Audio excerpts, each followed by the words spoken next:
Bienvenue dans Génération Entrepreneur, le podcast qui met en avant les talents venus des Outre-mer. Oui, ton entreprise a de l'impact. Oui, vous pouvez faire changer les choses, mais c'est surtout que ton potentiel de croissance, s'il est bien amorcé, en fait, tu es sur un marché qu'on pense être une niche, mais en fait, c'est un marché qui est ultra profond. Ici, nous allons parler d'ambition, de résilience et d'innovation, et nous allons aller à la rencontre de ces talents qui font la nouvelle génération de demain. Aujourd'hui, on dit que faire de l'impact ou faire de l'associatif, c'est ne pas faire d'argent. Et moi, je dis qu'on peut associer rentabilité et impact. Je suis Kelly Massol, entrepreneuse depuis plus de 15 ans. J'ai commencé avec 1 500 € dans ma cuisine et aujourd'hui, je gère une entreprise qui fait plus de 25 millions d'euros de chiffre d'affaires chaque année. Partons à la rencontre de ces histoires passionnantes et inspirantes ensemble.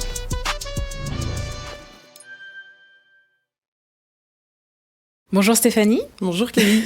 Je suis ravie en tout cas de t'avoir aujourd'hui dans ce nouvel épisode de Génération Entrepreneur. Merci. Moi, je suis subjuguée par ton histoire, mais j'aimerais que tu la racontes à nos auditeurs. Est-ce que tu peux m'en dire un petit peu plus sur qui es-tu, d'accord ? Et puis comment tu as fait pour rentrer dans le monde de l'entrepreneuriat avec SEM Habitat Durable ? Alors, donc, merci pour l'invitation, Kelly. C'est un honneur pour moi de pouvoir me présenter à toi. Je suis Stéphanie, j'ai 35 ans. Je suis originaire de la Martinique et j'ai grandi à Bordeaux dans une famille. Alors, j'étais pas du tout destinée à l'entrepreneuriat de base. Voilà, moi, on m'a éduquée à être salariée, à avoir un CDI, c'est ça qui a importé. Malheureusement, pendant le Covid, j'ai eu un déclic, comme beaucoup. Donc, déjà, je me suis posé la question sur le sens que j'avais. Je travaillais dans l'immobilier et je voyais de plus en plus de problématiques arriver. Et j'ai tragiquement perdu mon petit frère. Et là, ça a été... ce que j'ai cru être le pire moment de ma vie, mais en fait, ça a été révélateur et grâce à ça, j'ai pu prendre part à l'impact, essayer de faire quelque chose et j'ai lancé SEM Habitat Durable par la suite. Donc tu dirais en fait que cette tragédie familiale, finalement, c'est ce qui a fait que tu as pris de la hauteur et que tu as décidé de changer parce que tu travailles avant dans l'immobilier ? Tout à fait, oui. Ça faisait combien de temps que tu travaillais dedans ? Ça faisait 13 ans, exactement. 13 ans, donc vraiment, t'es pas novice sur le sujet. C'était vraiment, donc pour toi, l'immobilier, c'est une vocation à la base. Exactement. J'y ai travaillé. Alors, j'ai été destinée à évoluer, à prendre des postes... plus grand que ce que j'avais. Et le décès de mon petit frère, vraiment, ça a été un moment où j'ai tout remis en question et je me suis dit, en fait, on peut faire quelque chose. On peut nous changer des choses. Mais quel est le rapport avec ton petit frère ? C'est-à-dire que lui-même, il avait une sensibilité par rapport à ce parcours, à ce métier. Tu t'es lancé après sa mort ou avant sa mort ? Après, vraiment. Donc, il n'a pas eu l'occasion... en fait, de voir ce que tu as réussi à construire ou même les prémices, c'est ça ? Non. Alors lui, c'était un grand entrepreneur. Il a toujours rêvé d'être coiffeur. Du coup, c'est lié à ce que tu fais. Et il s'est lancé à Bordeaux en tant que barbeur, coiffeur. Et il excellait dans ce domaine puisque toutes les célébrités qui passaient à Bordeaux voulaient se faire coiffer par mon petit frère. Sans diplôme, sans rien, il était autodidacte. Il aimait le dessin, la coiffure et la photo. Donc... combo D'accord, donc parfait. C'était un artiste. Et justement, je voulais lui rendre hommage, qu'il soit fier de moi, lui laisser quelque chose en héritage.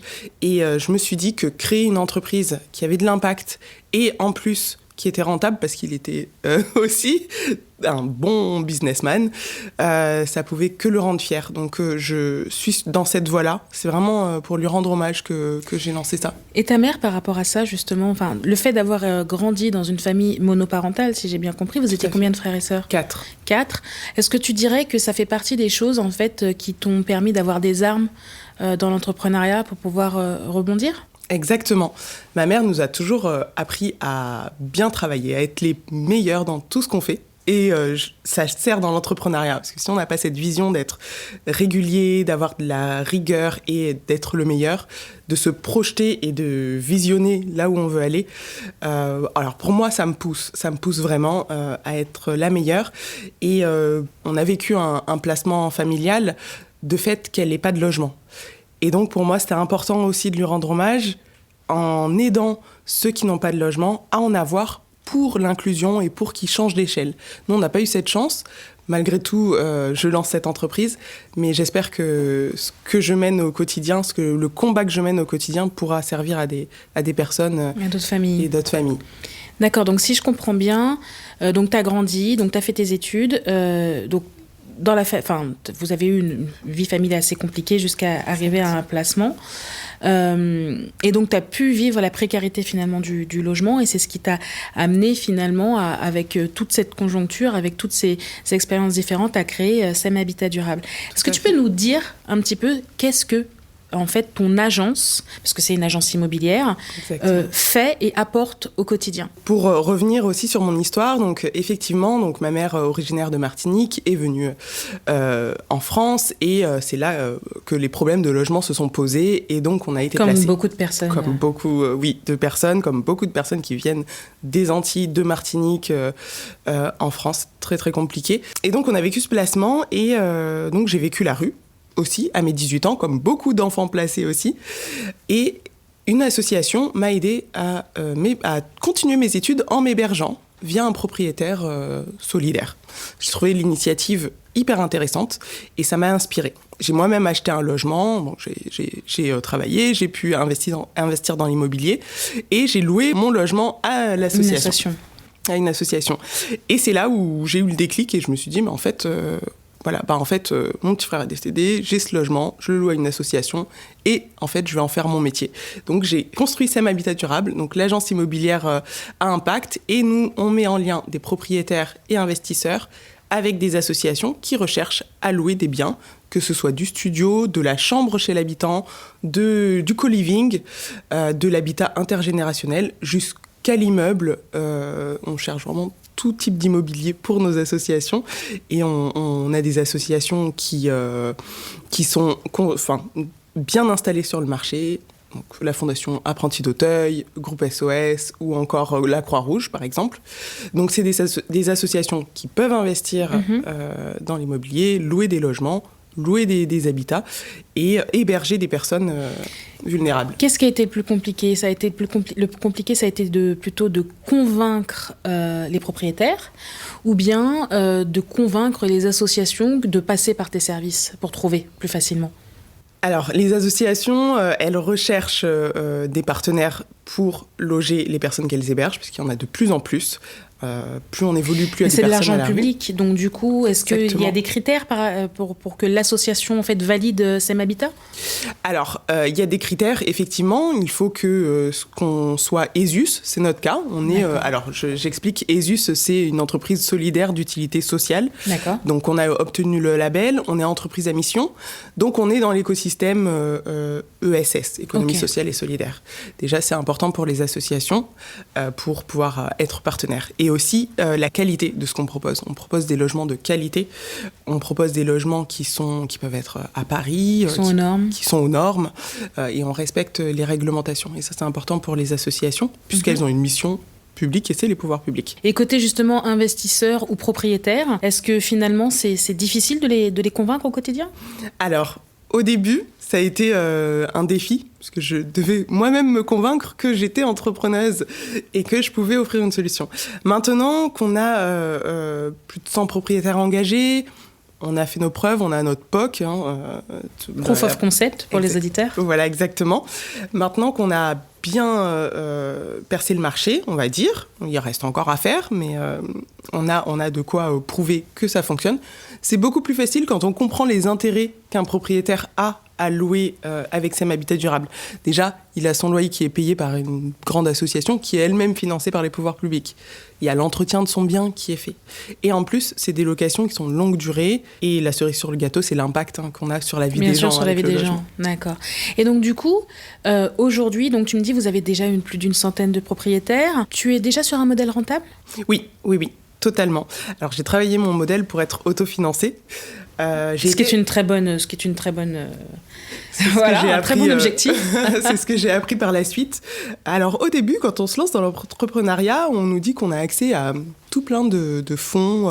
Écoute, s'il y a bien un truc que j'ai compris, c'est que j'ai jamais gagné une bourse, j'ai jamais eu accès à un seul fonds, j'ai jamais eu accès à un financement avant 13 ans dans ma boîte. Donc on te dit ça, mais voilà, effectivement, tu peux être accompagné par France je crois que ça s'appelle France Active, etc., etc. Ouais. Mais c'est vrai que si tu construis ton modèle économique et ton prévisionnel sur ces bases-là, il y a vite des désillusions. Ouais. Exactement, c'est ça.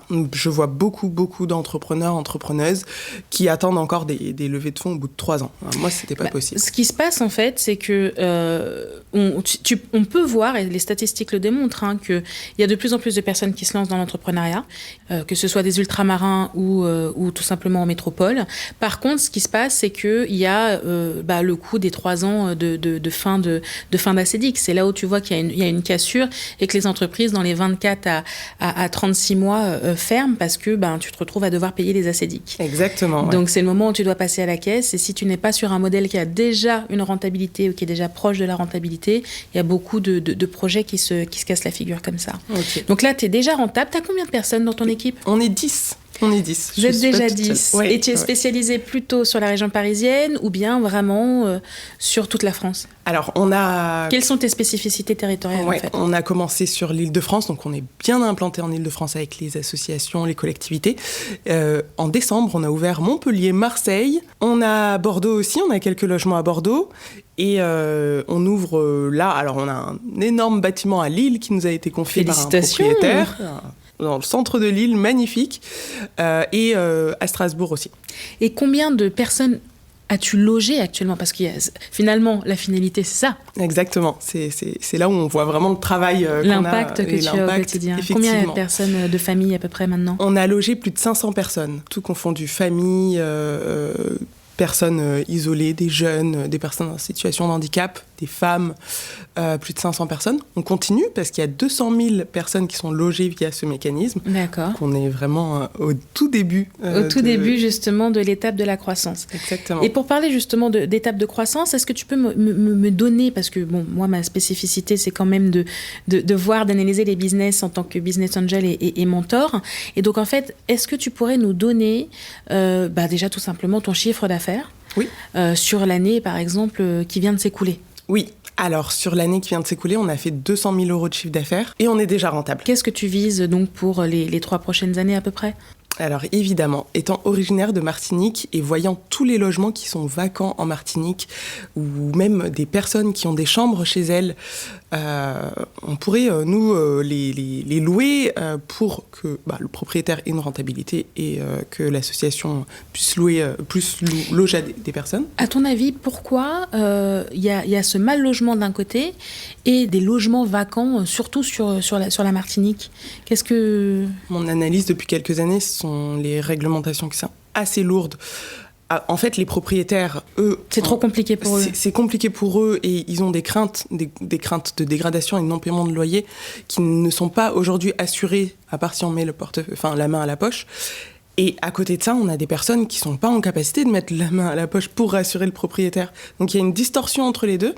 Et en fait, l'offre et la demande ne se rejoignent pas. D'accord. Pour moi, c'est ça vraiment Et donc sur ton prévisionnel, ça se projette comment justement ? Alors justement, on a travaillé à mettre des sécurités, même dans les Outre-mer. Donc on aimerait d'ici septembre pouvoir être présent en Martinique, en Guadeloupe, à La Réunion.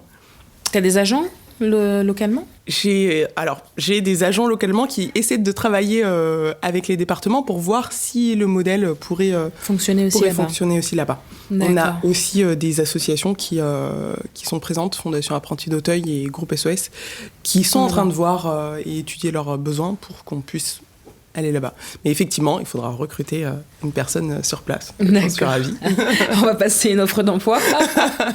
Et donc, du coup, en prévisionnel pour 2025-2026, en chiffre d'affaires, tu vois quoi, toi ? Alors, je vois plutôt le nombre de personnes qui sont logées. C'est ça qui me donne mon chiffre d'affaires. D'accord. Alors, j'aimerais bien loger... Alors, c'est pas j'aimerais bien, c'est l'objectif. On va, c'est ça.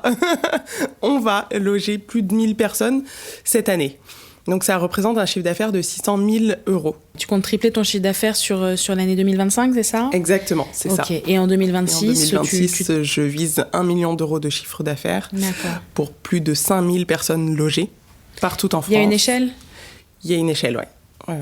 Il y a une échelle. Et donc justement, donc là on va rentrer quand même dans la partie un peu plus business. Pour pouvoir loger 5000 personnes, de quoi as-tu besoin aujourd'hui, tu penses ? Alors, les associations sont convaincues, les propriétaires aussi, de plus en plus, et on a même de grands investisseurs qui nous proposent des immeubles entiers dans Paris ou ailleurs. Il suffit de convaincre les pouvoirs publics de pouvoir s'engager dans la démarche. Et ça, c'est le plus long.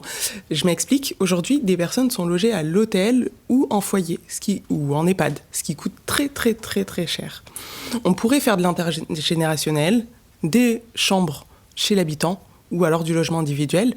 Mais pour ça, il faut que les pouvoirs publics puissent réorienter les financements qu'elles mettent dans des hôtels et dans les foyers vers de l'hébergement chez l'habitant. Et je trouve que ça associerait bien le propriétaire qui le responsabiliser sur la société.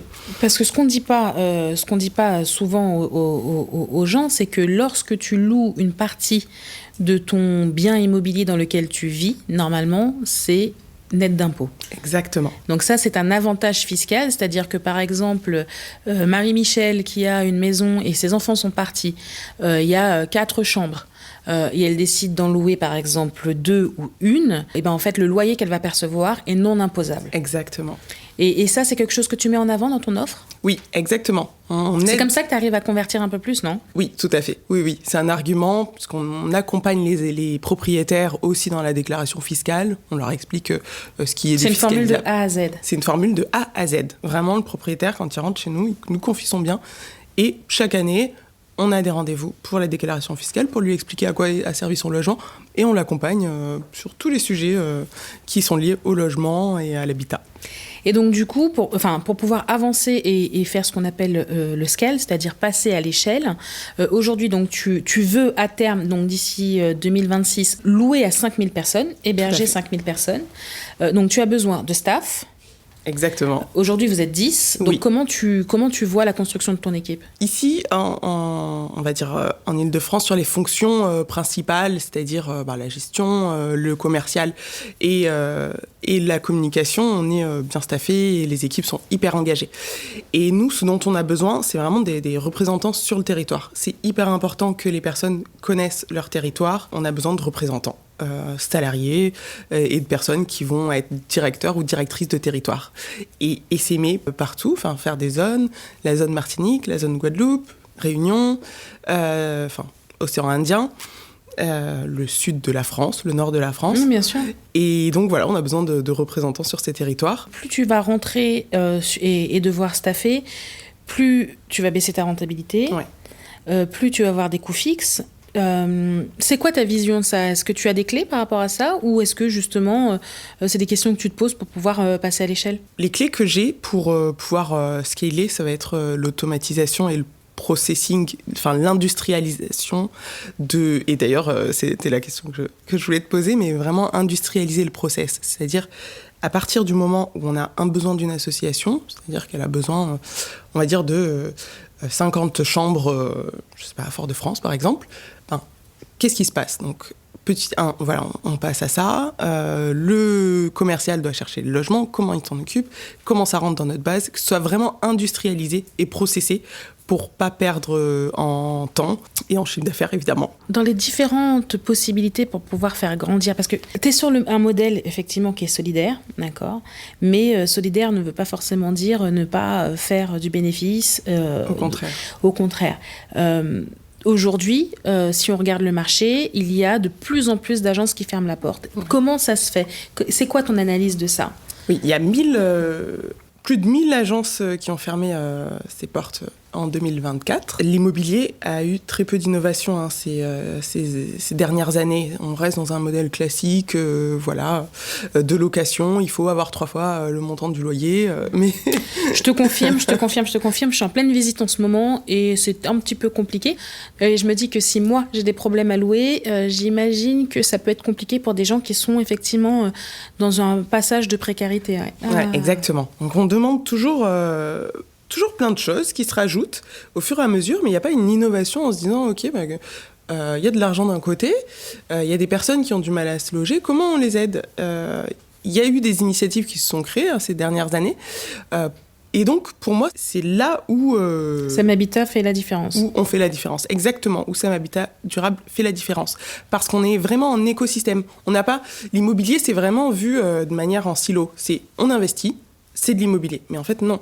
tout est immobilier. Quand on achète un local pour une boutique, quand on a un magasin, une école, une crèche. Et justement, pour l'instant, tu fais... Alors, c'est juste une idée comme ça, mais pour l'instant, tu te concentres sur l'habitation, mais tu as raison, finalement. Les gens qui veulent se lancer, c'est très difficile de trouver une boutique, etc. etc. Ça fait partie des options de diversification de ta boîte, que tu penses ou pas ? Exactement, oui, tout à fait. J'espère à terme pouvoir proposer à des entrepreneurs ou des commerçants de pouvoir louer une boutique de manière solidaire. On est en train de voir avec des crèches pour essayer de louer solidaire et toujours en s'accompagnant d'un propriétaire privé ou un investisseur qui a quelque chose de dispo et qui peut nous le louer en toute sécurité. C'est très difficile de passer à l'échelle. Et moi, ce que je vois en fait dans ton business, la plus grande complication, ça va être recruter une équipe. Parce que quand la tête est à Paris et que les gens sont à Bordeaux, à Montpellier, à Marseille ou en Martinique, t'as pas la vision en fait de ce qui se passe sur le terrain. Est-ce que tu vois des axes d'amélioration ou tu vois quelque chose de spécifique justement pour éviter d'avoir tu veux rester uniquement à la tête du réseau, ou bien tu te dis que c'est un système qui est possiblement franchisable ? C'est un système qui est franchisable, dur à dire ce mot, qui est franchisable, effectivement. C'est pas quelque chose que je connais, donc je suis en train justement de regarder les avantages et les inconvénients de la franchise vs le salariat. J'ai pas envie de perdre cet impact. Vraiment, c'est important. Et c'est le fait de travailler en écosystème, le fait de travailler avec et les pouvoirs publics et des personnes qui sont riches et des personnes qui sont pauvres, tout ça, pour moi, c'est on travaille tous ensemble. Donc, j'ai pas envie de perdre cette essence-là. Et quel est le meilleur modèle pour ne pas perdre cette essence ? Et justement, j'ai une autre question. Le fait que d'un côté, tu es des propriétaires et de l'autre côté, que tu doives recruter plus... ma question est justement par rapport à ces propriétaires, est-ce que tu crois que tu vas arriver à convertir autant et continuer en fait à convertir les propriétaires, ou est-ce qu'à un moment tu risques de plafonner ? Pour moi, il n'y a pas de doute que je vais continuer à convertir des propriétaires. Mais si tu as la bonne équipe en face. Si j'ai la bonne équipe en face. Et ça, c'est la clé. Et effectivement, tu as mis le doigt sur quelque chose d'important. C'est la clé. Alors, aujourd'hui, on dit que faire de l'impact ou faire de l'associatif, c'est ne pas faire d'argent. Et moi, je dis qu'on peut associer rentabilité et impact. Et donc, j'ai besoin d'une équipe qui comprenne que parler à quelqu'un qui a des multipropriétés, qui peut nous louer des biens, c'est tout comme parler à une association. Parce qu'en fait, ou tout comme parler à un habitant. Et c'est deux discours différents. Et c'est deux discours différents, mais tout en ayant cette posture de se dire, OK, on n'a pas honte de parler d'argent, on n'a pas honte de parler de précarité, et on associe les deux. Donc c'est la clé, ça va être le recrutement, la formation. À partir du moment où tu t'es lancé, quelles ont été tes plus grandes difficultés finalement pour développer l'agence ? Oui, alors ma plus grande difficulté, qu'aujourd'hui je vois même pas ça comme une difficulté, mais quand je me suis lancée, ça a été de convaincre mon premier propriétaire. Et voilà, parce que je devais me convaincre moi-même. D'accord, donc là tu lui as dit quoi concrètement ? Qu'est-ce qui tu penses a changé la donne et a fait qu'il a dit OK, on y va ? Alors, c'est une propriétaire en plus, donc je suis super fière. Je lui ai expliqué le modèle. Même moi, je me disais, mais c'est trop beau pour être vrai. Une association qui paye le loyer au prix du marché. Je me dis, waouh.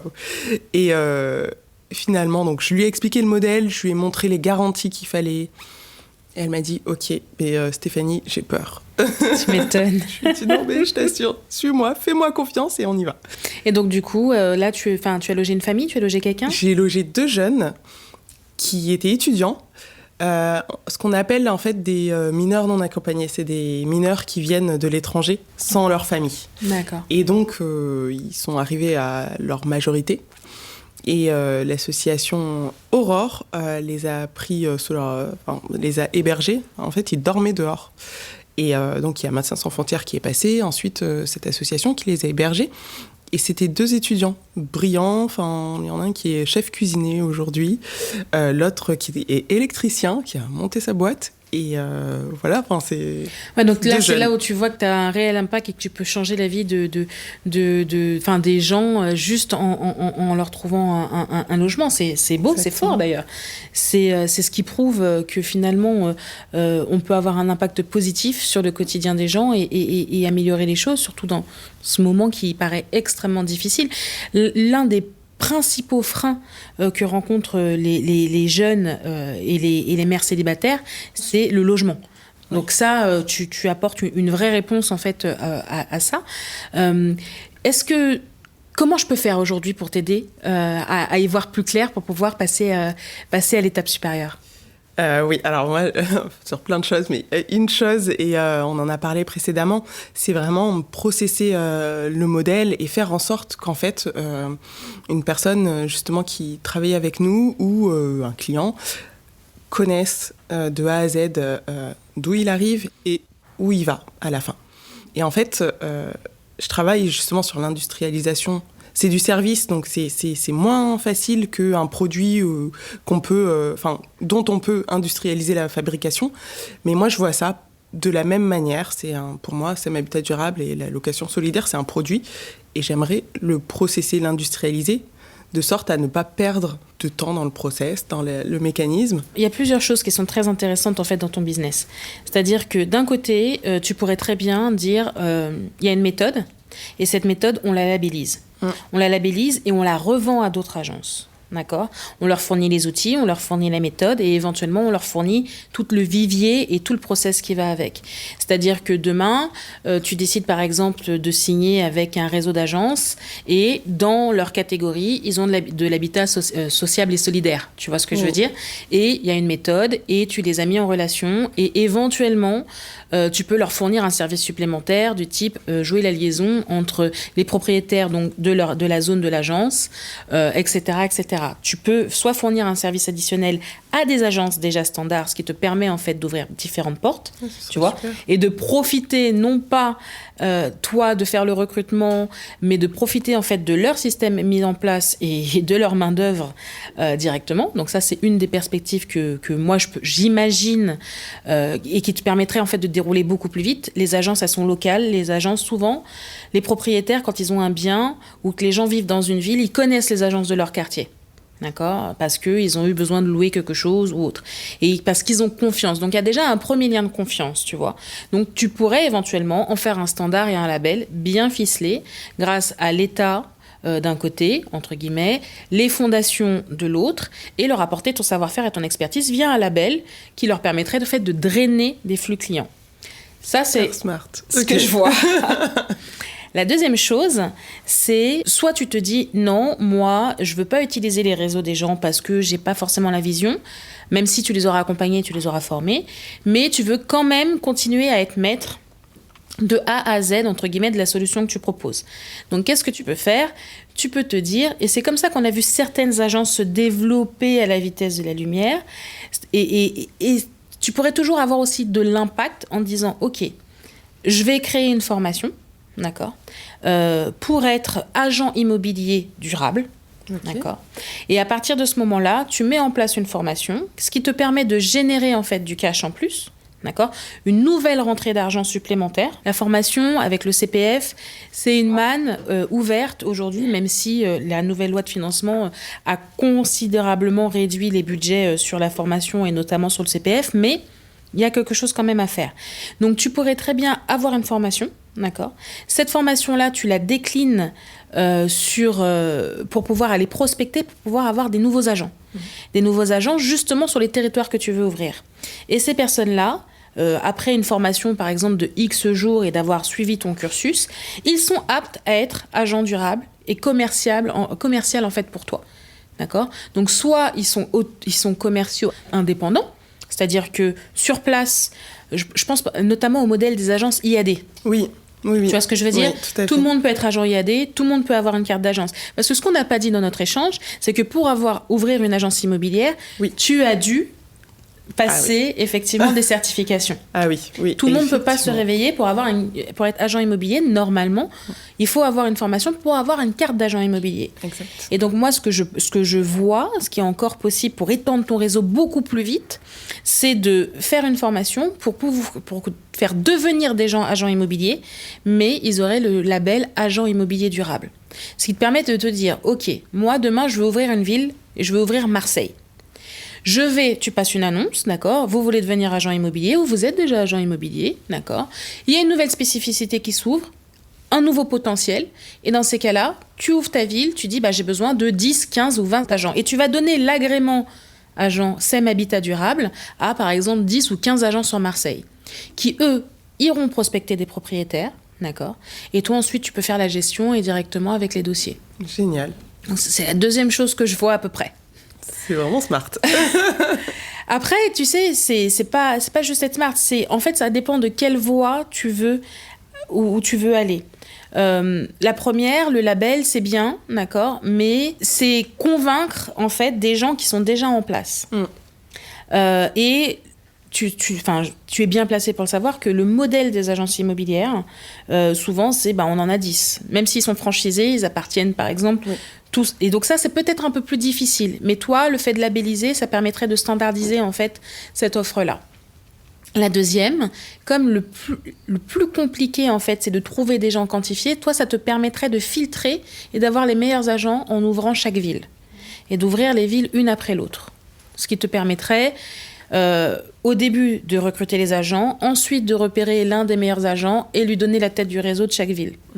Ce qui te permettrait, toi, en fait, d'ouvrir beaucoup plus vite. Il y a des choses à faire. Je pense que le plus compliqué, ça va être de travailler vraiment avec les Outre-mer. Parce que sur le territoire ici, on ne vit pas comme sur le territoire aux Outre-mer. Exact. D'accord. Oui. Donc là, je pense que c'est ce moment-là où tu vas non seulement devoir te déplacer, non seulement devoir convertir et expliquer, mais aussi refaire une sorte de preuve du concept localement. Exact, oui. Oui. C'est ce que je vois oui. aujourd'hui. C'est prévu que je me déplace et que je reste un certain temps en Martinique pour justement rencontrer les associations sur place, questionner aussi pourquoi ces logements sont vacants. Il y a un logement sur 6 qui est vacant en Martinique. Un logement sur 6 ? Alors, il y a beaucoup de personnes âgées qui ont 1, 2, 3 chambres. J'aimerais bien faire de l'habitat intergénérationnel parce que je trouve que ça marche vraiment. À la personne qui habite chez elle et qui est assez âgée, ça lui permet d'avoir un soutien et de ne pas être seule. Et aux jeunes aussi, ça leur permet aussi d'avoir une figure à la maison, quelque chose à laquelle se raccrocher. Exactement. Donc, je vois beaucoup de choses pour la Martinique et pour ces logements vacants. Et donc voilà, j'ai prévu d'y aller pour un certain temps. J'ai encore ma famille qui est là-bas, partie de ma famille qui est là-bas. Donc, qu'est-ce que ça te fait de te dire que tu vas retourner, entre guillemets, au pays pour pouvoir développer quelque chose ? Je pense à ma mère et à l'hommage que je peux lui rendre. Elle a fait le sens inverse. Elle est partie de Martinique pour s'installer ici. Elle a eu des difficultés de logement. Moi, je vais partir en Martinique. Alors, je suis hyper attachée à la Martinique, donc c'est avec grand plaisir. Et lui rendre hommage, je vais partir là-bas pour aider des gens à habiter. Et pour moi, c'est vraiment lui rendre hommage à toute ma famille qui c'est vraiment donné pour la Martinique, donc pour moi c'est vraiment un hommage et j'en suis super fière. Je pense que c'est l'aboutissement. En fait, on m'avait proposé de faire la promotion en fait du retour au pays. Et dans cet accompagnement-là, justement, il y a déjà en fait en place localement, pendant que la possibilité en fait qu'ils te trouvent directement déjà un appartement et une maison en fait. Génial. Parce que comme c'est ce que je disais tout à l'heure, le principal frein en fait de retour en fait sur les territoires, c'est le logement. Parce que à distance, c'est très difficile de trouver un logement, donc ça veut dire que tu dois déjà arriver sur place. Et donc dans cette offre-là, ils proposent donc des habitats plus ou moins longue durée, le temps que les personnes en fait se rapatrient eux et leur famille localement. Je pense qu'il y a des connexions possibles, Alors, tu fais dans le solidaire, donc oui, mais je pense que ça permettrait... Je pense qu'ils ont surtout un réseau de bailleurs et de propriétaires qui pourraient éventuellement, s'il n'y a pas forcément de candidats pour revenir, en tout cas, qui pourraient peut-être ouvrir leur logement à des personnes en situation donc, de précarité à partir du moment où c'est financé par l'État. Dis-moi, est-ce qu'il y a quelque chose d'autre où je peux t'éclairer ? Oui, alors... On a des similitudes entre les secrets de Loli et SEM Habitat Durable, c'est-à-dire que toi, tu as décomplexé en fait le soin aux cheveux texturés. C'est une réalité. Avant, on n'en parlait pas. Il y avait très peu de marques qui faisaient ça. Et nous, on essaie de démocratiser le fait que on peut loger une personne vulnérable tout en étant sécurisé. En termes de communication, comment tu as percé ce marché? Maintenant, ça explose les secrets de Loli. Donc, j'aimerais m'en inspirer en termes de communication. En termes de communication, bon, c'est vrai que l'immobilier et la cosmétique, il y a un truc un peu plus sexy que l'autre. Mais tout le monde a besoin d'un logement. Donc, en fait, il y a... Ce qui compte énormément, c'est l'ADN de marque. D'accord. Et en fait, l'ADN de marque, elle doit se retrouver dans chaque pan en fait, de communication de ton entreprise. À la fois en interne, c'est-à-dire que toutes les personnes qui te représentent, tu vois, elles doivent avoir le même discours et un discours aligné avec les valeurs de l'entreprise. Ça, c'est hyper important de transmettre le bon message dès le début. Tu vois. Donc, bien entendu, tes agents, ils doivent être présentés parfaitement, mais ils doivent être aussi accessibles pour les candidats et pour les propriétaires. Tu vois, ils doivent pas se dire, ok, c'est une agence classique. Oui. Tu vois. Donc, tu dois te démarquer différemment, d'accord ? Que ce soit dans le discours, que ce soit dans la présentation de ton site internet, dans la présentation en fait de tes commerciaux. Il faut que les gens, par exemple, tu peux avoir un thème de couleur. Okay. Moi, chez nous, c'est le rose. C'est pas ma couleur préférée, mais j'avais estimé que pour me démarquer en fait des marques naturelles qui étaient surtout sur le vert, le marron, etc., le beige, moi j'ai décidé en fait d'avoir une couleur qui est complètement et de l'assumer. Je te donne un exemple. Moi, mes commerciaux en pharmacie, en fait, ils viennent avec un costume, une mallette rose, un ordinateur rose, un téléphone rose. Génial. D'accord. Ils ont toute la panoplie. Quand tu vois, la personne, en fait, elle ouvre la porte de la pharmacie, elle est identifiée. Ok, oui, tu sais que c'est les secrets de Loli. Voilà. Toi, ça peut être le vert, ça peut être le bleu roi, ça peut être, tu vois ce que je veux dire. Notre logo est rougeâtre qui tend vers le rose. Donc, tu vois, en fait, ça dépend, mais ça dépend de ta charte graphique. Ensuite, autre chose qui est super importante, ça va être ton site internet. Ton site internet doit être très clair et précis. En fait, il y a des zones chaudes et des zones froides. Tu ne vends rien en ligne, d'accord ? Donc, tu dois pouvoir à la fois recruter des agents, tu dois à la fois pouvoir convertir des propriétaires. Et de l'autre côté, tu dois aussi t'adresser effectivement à un public en leur disant « vous êtes au bon endroit ». Oui. Okay. D'accord, parce que tu peux faire la relation avec éventuellement une association qui les aidera à se relocaliser, tu vois. Donc ça va être hyper important. Après, pour pouvoir gagner en popularité, il faut que tu communiques plus. Donc ça veut dire faire des podcasts, ça veut dire aller à la rencontre des gens directement sur le terrain, dans des salons professionnels dédiés à l'immobilier, pour pouvoir vendre ta solution, pour pouvoir vendre soit ton label, soit ta nouvelle formation parce que tu vas dire que tu crées et tu génères aussi de l'emploi. Tu vois, il y a deux sens. Tu héberges des gens, d'accord, tu leur trouves une solution, mais la marque employeur est quelque chose d'hyper important. Et les agents immobiliers dans le luxe, en ce moment, ils s'en mettent plein les fouilles, désolé de l'expression, mais les agents classiques, c'est ce qu'on disait tout à l'heure, il y a déjà 1000 portes qui sont fermées, et c'est une des premières fois dans l'histoire de l'immobilier en France qu'il y a un déclin. Exact. Il y a un recul sur les achats, et il y a beaucoup de lois qui ont changé, notamment les lois sur le Airbnb. Oui. Et là, il y a une manne de développement. Il y a une manne de développement, mais tu dois rassurer les gens. C'est-à-dire qu'aujourd'hui, on va expliquer quand même aux auditeurs, c'est-à-dire qu'avant, les seuils, en fait, donc pour faire du Airbnb, ils étaient beaucoup plus hauts. Donc, il y a beaucoup de gens qui ont investi en se disant, j'investis dans une ville étudiante, j'investis dans une ville où il y a du monde, où il y a de l'attraction, et je vais mettre mon logement en location courte durée. Donc, je vais faire non pas de la location longue, mais je vais faire du Airbnb. Qu'est-ce qui se passe aujourd'hui? Toutes les villes en ont marre, parce qu'en fait, on se retrouve avec des villes fantômes, et notamment des logements vacants à l'année, qui font plus de chiffre d'affaires, et pas forcément la première destination, c'est-à-dire louer à des gens pour qu'ils puissent aller travailler à côté de chez eux. Tout à fait.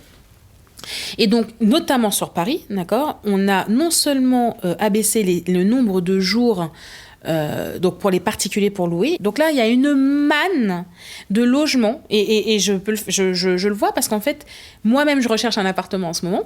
Et quand tu regardes, il y a un an, il y avait dans des locations, d'accord, il y avait, quand tu appuyais sur le bouton, tu avais 50 annonces qui ressortaient. Aujourd'hui, tu regardes, il y a le quadruple.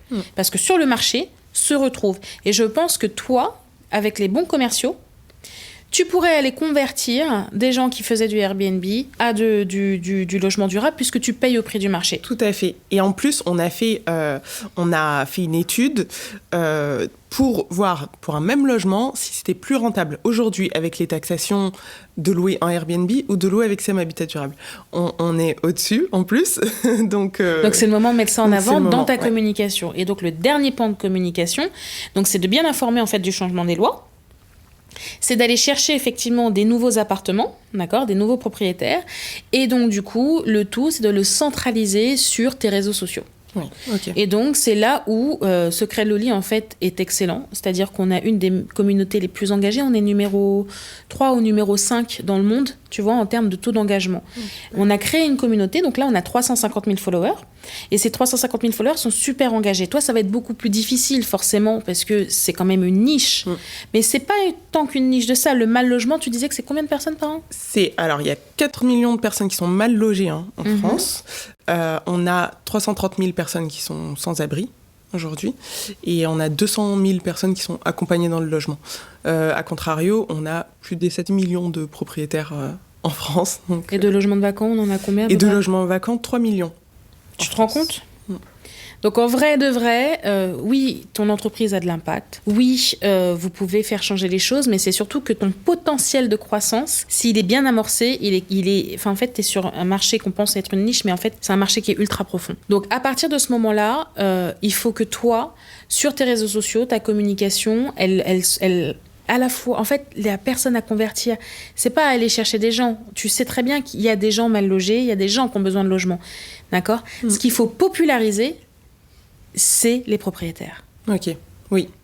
En fait, ta page, elle doit pas parler en fait à ceux qui sont logés, elle doit parler à ceux qui ont le logement. Oui.